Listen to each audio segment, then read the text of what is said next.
Om Shanti 2 October 2025 प्रातः मुरली बाबा कहउछंती मीठे बच्चे सबुठारु मधुर अक्षर हेला बाबा। तुम मुखरु सर्वदा बाबा बाबा शब्द बाहरु समस्तंको शिव बाबांकर परिचय देई चल। सबुठारु मधुर अक्षर हेला बाबा। तुम मुखरु सर्वदा बाबा बाबा शब्द बाहरु समस्तंको शिव बाबांकर परिचय देई चल। प्रश्न सत्य जुगरे मनुष्यंक ठारु जीवजंतु पर्यंत केही भी रोगी हेबे नाही काहेकि? सत्य जुगरे मनुष्यंक ठारु जीवजंतु पर्यंत केही भी रोगी हेबे नाही काहेकि? उत्तर काहेकि ना संगम जुगरे बाबा समस्त आत्मा मानकर एवं बेहद सृष्टिर एपरी ऑपरेशन करी देउछंती जहाँकि रोगर चिन्ह वर्ण ही रहु नाही। कारण बाबा हेउछंती अविनाशी सर्जन अर्थात डाक्तर। वर्तमान सारा सृष्टि जहाँकि रोगी होई जाइछि सेही सृष्टि रे पुणी दुखर कौनसी चिन्ह वर्ण रहिब नाही। एठारे दुखरु मुक्त रहिबा पाई बहुत बहुत बहादुर हेबाकू पड़िबो। गीत तुम्ही पाके हमने। ओम शांति 2 थर ओम शांति मध्य कहि परिबो। एहा द्वारा आत्मा निजर परिचय देउछि मु आत्मा शांत स्वरूप। आत्मार निवास स्थान शांति धाम अटे एवं आमे समस्ते बाबांकर संतान। सबु आत्मा माने ओम कहउछंती। सेठारे आमे समस्ते भाई भाई पुणी एठारे भाई भौणी हेउछु। एबे भाई भौणीरु संपर्क आरंभ हेउछि। बाबा बुझाउछंती समस्ते मोर संतान। ब्रह्मांकर मध्य तुमे संतान सेथिपाई भाई भौणी अट। तुमर आउ कौनसी संबंध नाही। प्रजापितांकर संतान ब्रह्मा कुमार कुमारी अट। पुरुणा दुनिया को परिवर्तन करिबा पाई वर्तमान बाबा ही आसुछंती। बाबा ब्रह्मांक द्वारा ही पुणी नुआ सृष्टि रचना करुछंती। ब्रह्मांक सहित मध्य संबंध रहिछि ना। एही जुक्ति मध्य केते भल। तुमे समस्ते ब्रह्मा कुमार कुमारी निजको आत्मा अनुभव करी बाबा को मने पकाई परस्पर भाई भौणी भाविबा दरकार। विकारी दृष्टि रखिबा अनुचित। एठारे तो कुमार कुमारी माने जेते बड़ हुअंती आखि मध्य क्रिमिनाल होई जाए पुणी विकारी कार्य करि थांती। रावण राज्य रे विकारी कार्य होई थाए। सत्य जुगरे विकारी कार्य हुए नाही। विकारी अक्षर ही न थाए। एठारे तो बहुत विकारी कार्य हेउछि। सेमानक पाई पुणी कोर्ट आदि मध्य रहिछि। सेठारे कोर्ट आदि रहे नाही। आश्चर्यर कथा अटे। ना पुलिस ना जेल ना चोर आदि रहिबे। ए सबु दुखर कथा जहा एठारे ही हेउछि सेथिपाई पिला मानकु बुझा जाउछि। एहा तो हेउछि हार जीत एवं सुख दुखर खेल। एहा को मध्य तुमे ही बुझुछ। गायन रहिछि माया ठारु हारिबा पराजय अटे। बाबा आसी अधाकल्प पर्यंत माया उपरे विजय प्राप्त कराउछंती। पुणी अधाकल्प माया ठारु हारिबाकू पडुछि। एहा कोनोसी नुआ कथा नुहे। एहा तो साधारण पैसाकर खेल। पुणी मते मने पकाई निजर राज्य भाग्य अधाकल्प पाई नेउछ। रावण राज्य रे मते भूली जाई थाओ। रावण शत्रु अटे। ताकू प्रत्येक वर्ष भारतवासी ही जलाई थांती। जेउ देशरे बहुत भारतवासी थिबे सेठारे मध्य जलाउथिबे। कहंती एहा भारतवासी मानकर धर्मर उत्सव अटे। दशहरा पालन करुथिबारु पिलामानंकु से संबंधरे बुझाइबाकू हेबो। से सबु तो हद्र कथा। वर्तमान तो सारा विश्व रे रावण राज्य चलीछि। केवल लंकारे नुहे विश्व तो बहुत बड़ अटे ना। बाबा बुझाउछंती जे एही सारा सृष्टि सागर उपरे छिड़ा अछि। ମନୁଷ୍ୟ କହୁଛନ୍ତି ତଳେ ଏକ ବଳଦ ଅଥବା ଗାଈ ଅଛି ଯାହାର ସିଂହ ଉପରେ ସୃଷ୍ଟି ଛିଡ଼ା ହୋଇଛି। ପୁଣି ଥକିଗଲେ ସିଂହ ବଦଳାଇଥାନ୍ତି। ବାସ୍ତବରେ ଏପରି କଥା ତ ନୁହେଁ। ପୃଥିବୀ ତ ପାଣି ଉପରେ ଅଛି, ଚତୁର୍ଦିଗରେ ପାଣି ହିଁ ପାଣି ରହିଛି। ବର୍ତ୍ତମାନ ସାରା ଦୁନିଆରେ ରାବଣ ରାଜ୍ୟ ରହିଛି। ପୁଣି ରାମ ଅଥବା ଈଶ୍ୱରୀୟ ରାଜ୍ୟ ସ୍ଥାପନ କରିବା ନିମନ୍ତେ ବାବାଙ୍କୁ ଆସିବାକୁ ପଡ଼ୁଛି।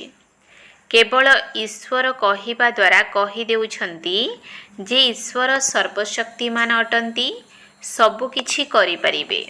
ଫାଲତୁ ମହିମା ହୋଇଯାଉଛି। ବାବାଙ୍କ ସହ ଏତେ ସ୍ନେହ ରହୁନାହିଁ। ଏଠାରେ ଈଶ୍ୱରଙ୍କୁ ବାବା ବୋଲି କୁହାଯାଉଛି। ବାବା କହିବା ଦ୍ୱାରା ସମ୍ପତ୍ତି ମିଳିବା କଥା ଆସୁଛି। ଶିବ ବାବା କହୁଛନ୍ତି ସର୍ବଦା ବାବା ବାବା କହିବା ଦରକାର। ଈଶ୍ୱର ଅଥବା ପ୍ରଭୁ ଆଦି ଅକ୍ଷର ଭୁଲି ଯିବା ଉଚିତ। ବାବା କହୁଛନ୍ତି ମାମେକମ୍ ଅର୍ଥାତ୍ ମୋତେ ମନେ ପକାଅ। ପ୍ରଦର୍ଶନୀ ଆଦିରେ ଯେବେ ବୁଝାଉଛ ତେବେ ଘଡ଼ିକୁ ଘଡ଼ି ଶିବ ବାବାଙ୍କର ପରିଚୟ ଦିଅ।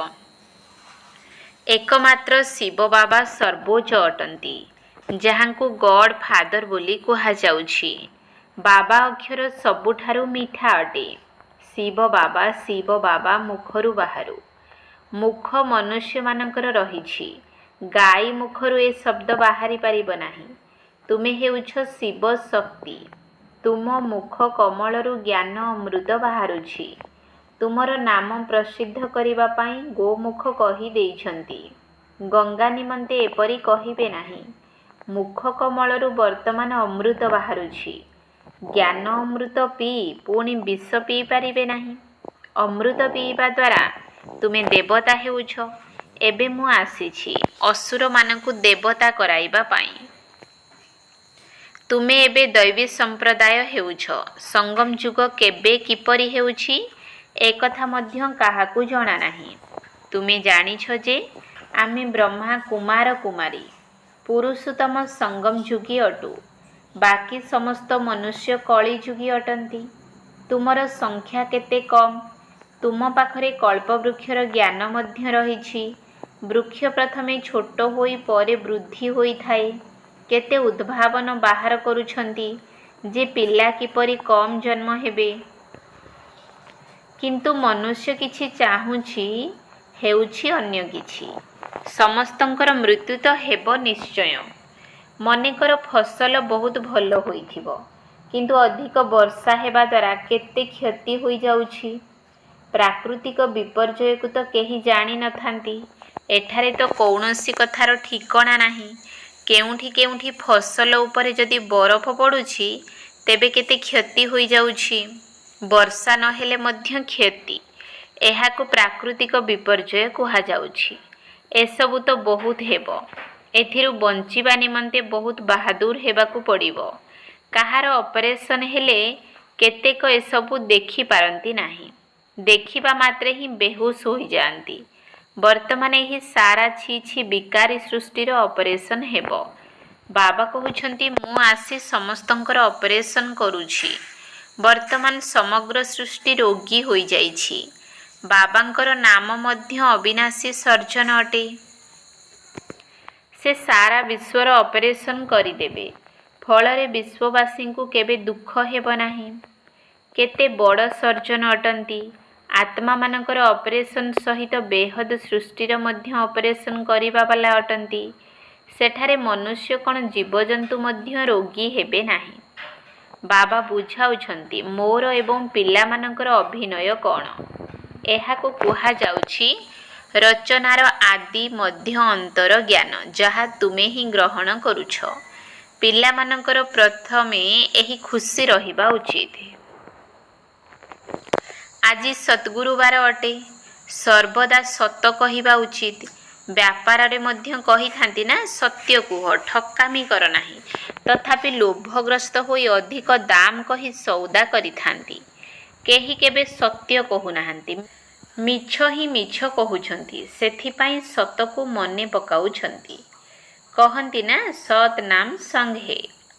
ଏବେ ତୁମେ ଜାଣୁଛ ଯେଉଁ ବାବା ସତ୍ୟ ଅଟନ୍ତି ସେ ହିଁ ଆମ ଆତ୍ମାମାନଙ୍କର ସଙ୍ଗରେ ଯିବେ। ବର୍ତ୍ତମାନ ସତ୍ୟ ସହିତ ତୁମ ଆତ୍ମା ମାନଙ୍କର ସଙ୍ଗ ହୋଇଥିବାରୁ ତୁମେ ହିଁ ସାଥିରେ ଯିବ।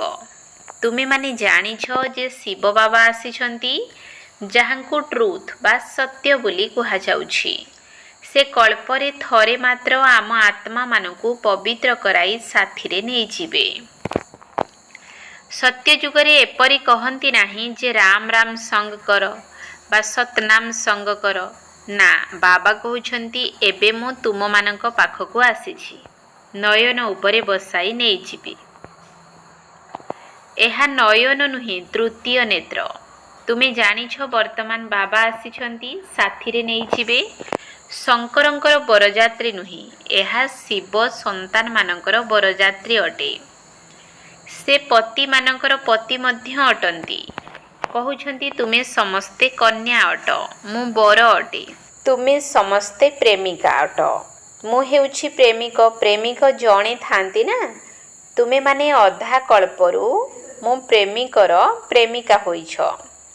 ବର୍ତ୍ତମାନ ମୁଁ ଆସିଛି, ତୁମେ ସମସ୍ତେ ଭକ୍ତିନୀ ଅଟ। ଭକ୍ତମାନଙ୍କର ରକ୍ଷାକର୍ତ୍ତା ଭଗବାନ ଅଟନ୍ତି। ଶରୀର ସହିତ ଆତ୍ମା ଭକ୍ତି କରୁଛି।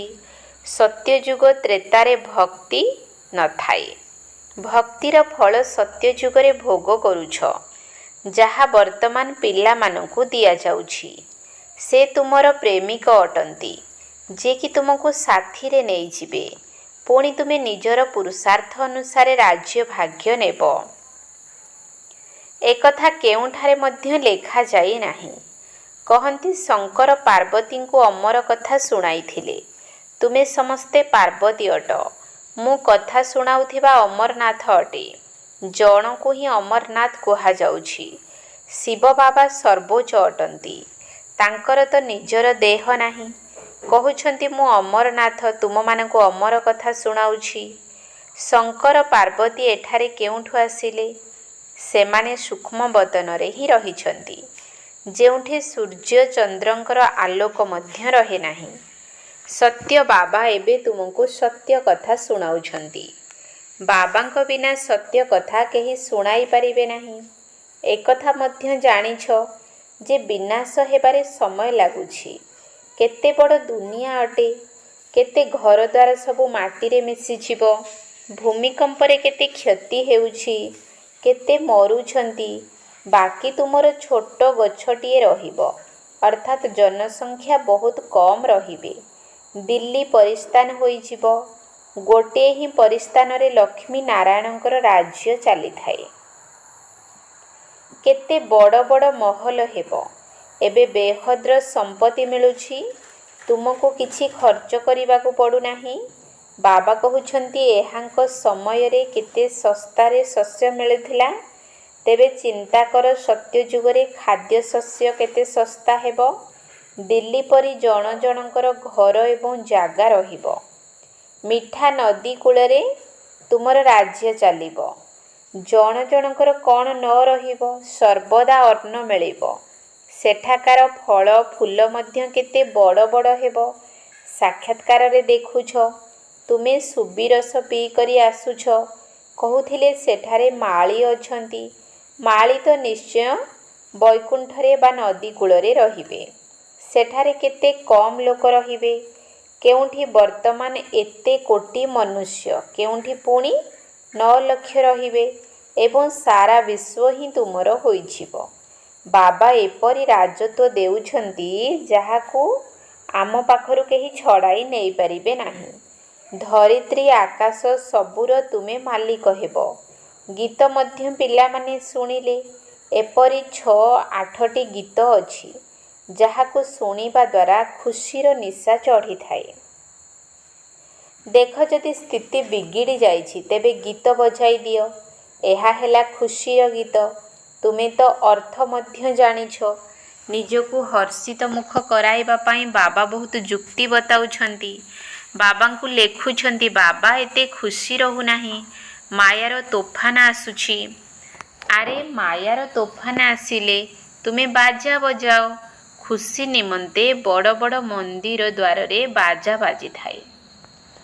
ବମ୍ବେର ମାଧବବାଗ ଲକ୍ଷ୍ମୀନାରାୟଣ ମନ୍ଦିର ଦ୍ୱାରରେ ବି ବାଜା ବାଜିଥାଏ। ତୁମକୁ କହୁଛନ୍ତି ଏହି ସିନେମାର ରେକର୍ଡ଼ କାହିଁକି ବଜାଉଛ? ତାଙ୍କୁ କ'ଣ ଜଣା ଏହା ବି ଡ୍ରାମା ଅନୁସାରେ କାମରେ ଆସିବା ଜିନିଷ ଅଟେ। ଏହାର ଅର୍ଥ କେବଳ ତୁମେ ପିଲାମାନେ ହିଁ ବୁଝୁଛ। ଏହାକୁ ଶୁଣିବା ଦ୍ୱାରା ଖୁସି ହୋଇଯିବେ, କିନ୍ତୁ ପିଲାମାନେ ଭୁଲି ଯାଇଥାନ୍ତି। ଘରେ ଯଦି କେହି ଦୁଃଖୀ ହୋଇଛନ୍ତି ତେବେ ଗୀତ ଶୁଣିଲେ ବହୁତ ଖୁସି ହୋଇଯିବେ। ଏହା ବହୁତ ମୂଲ୍ୟବାନ ଜିନିଷ ଅଟେ। କାହା ଘରେ ଝଗଡ଼ା ହେଉଛି ତାଙ୍କୁ କୁହ ଭଗବାନ ବାଚ କାମ ମହାଶତ୍ରୁ ଅଟେ। ଏହା ଉପରେ ବିଜୟ ପ୍ରାପ୍ତ କଲେ ଆମେ ବିଶ୍ୱର ମାଲିକ ହେବା। ପୁଣି ଆମ ଉପରେ ଫୁଲର ବର୍ଷା ହୋଇ ଜୟ ଜୟକାର ହେବ, ସୁନାର ଫୁଲ ବରସିବ। ତୁମେ ଏବେ କଣ୍ଟାରୁ ସୁନାର ଫୁଲ ହେଉଛ ନା, ପୁଣି ତୁମର ଅବତରଣ ହେବ। ଫୁଲ ବର୍ଷା ହେଉନାହିଁ, କିନ୍ତୁ ତୁମେ ଫୁଲ ହୋଇ ଆସୁଛ। ମନୁଷ୍ୟ ଭାବୁଛନ୍ତି ସୁନାର ଫୁଲ ବର୍ଷା ହୁଏ। ଜଣେ ରାଜକୁମାର ବିଦେଶ ଗଲେ, ସେଠାରେ ପାର୍ଟି ଦେଇଥିଲେ।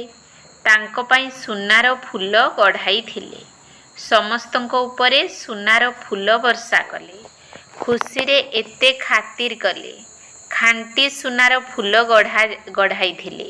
ବାବା ତାଙ୍କ ରାଜ୍ୟ ଆଦିକୁ ମଧ୍ୟ ଭଲ ଭାବରେ ଜାଣିଛନ୍ତି। ବାସ୍ତବରେ ତୁମେ ଫୁଲ ହୋଇ ଆସିଥାଅ।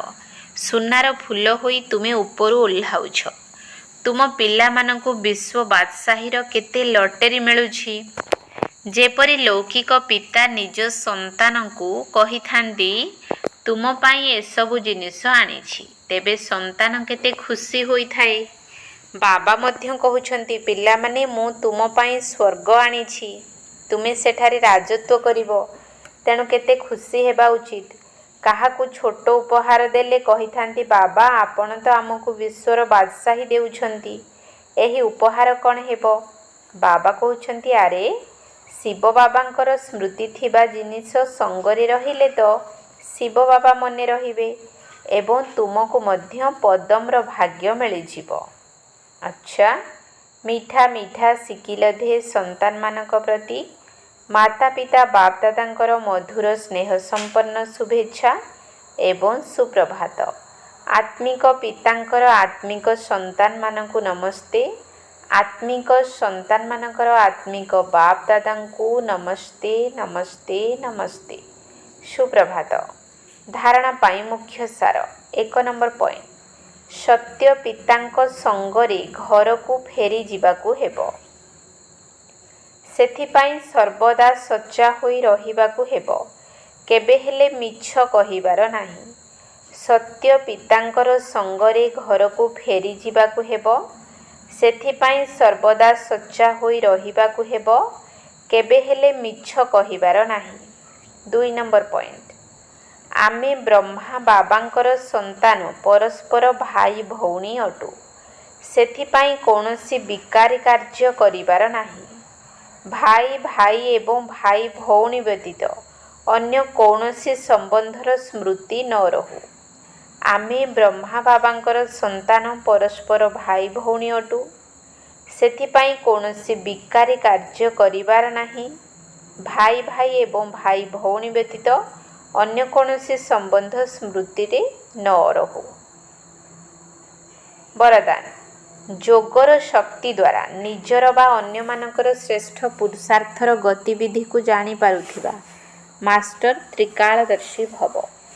ଯୋଗର ଶକ୍ତି ଦ୍ୱାରା ନିଜର ବା ଅନ୍ୟମାନଙ୍କର ଶ୍ରେଷ୍ଠ ପୁରୁଷାର୍ଥର ଗତିବିଧିକୁ ଜାଣିପାରୁଥିବା ମାଷ୍ଟର ତ୍ରିକାଳଦର୍ଶୀ ଭବ।